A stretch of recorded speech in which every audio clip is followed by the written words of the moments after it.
Morning, folks. Brian here. Thursday, July 11, 2024. Let's have a little bit of talk about what's going on with Cascadia. Let's talk about patterns, if you recognize the patterns.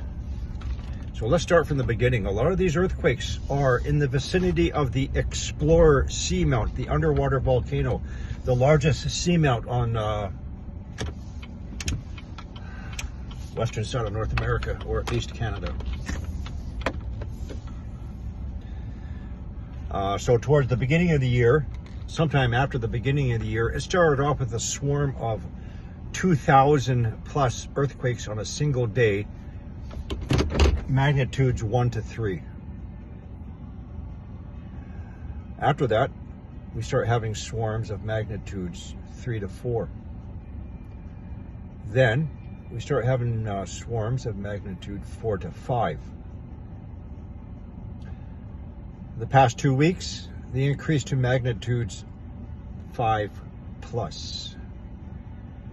Now today we're in the mid 6 range. Can you see the pattern where we might be headed to? First.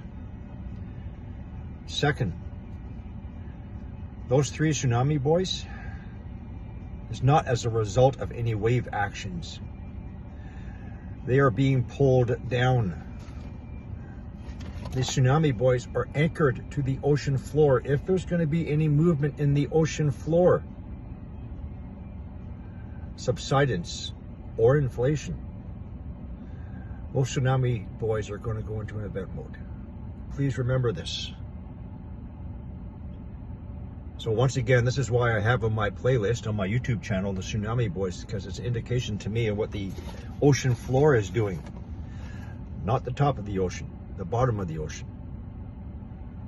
Third, a few years ago, out of curiosity, I went through 10 years worth, and I'm not kidding you, every single slow slip tremor event and every single earthquake with a magnitude 4 and above along the Cascadia subduction zone. So that is from Northern California all the way up to just past the northern tip of Vancouver Island, looking for a pattern. There is no pattern.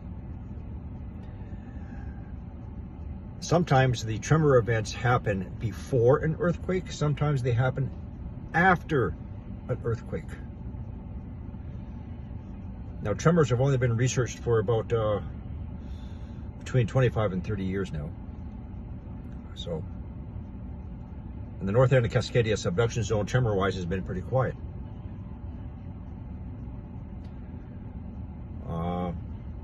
The antipode from the Explorer plate is off the south coast of South Africa, where that 6.7 earthquake was. So I think there's a bounce back happening here.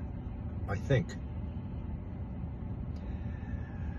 Because that 6.7 south of Africa was the antipode from the swarms before. The whole bunch of 5s and 5s pluses. So it's a combination of the energy. Went through the center of the earth and triggered the 6.7. I think it's like a ping pong game.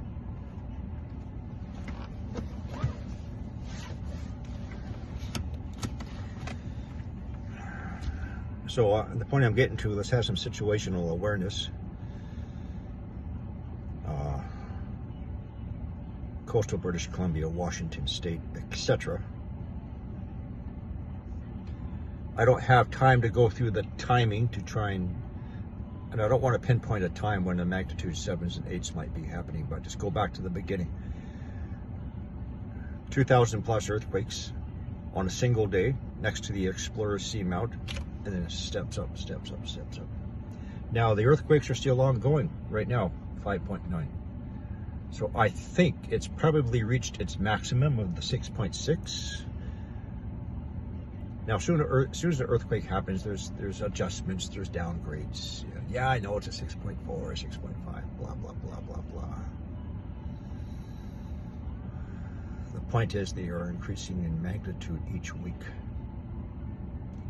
or each couple of weeks.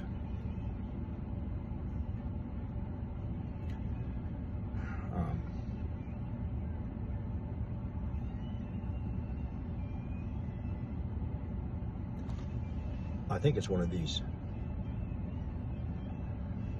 The Cobb hotspot is off the coast of Vancouver Island. I think we're starting to get one of these. Now, if you research the axial seamount off the coast of Washington, where one of the tsunami buoys has gone into motion, they have a prediction that that's going to erupt by 2025.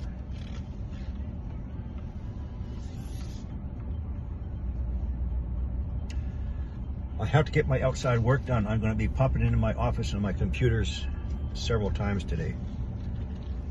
See what's going on. That is all.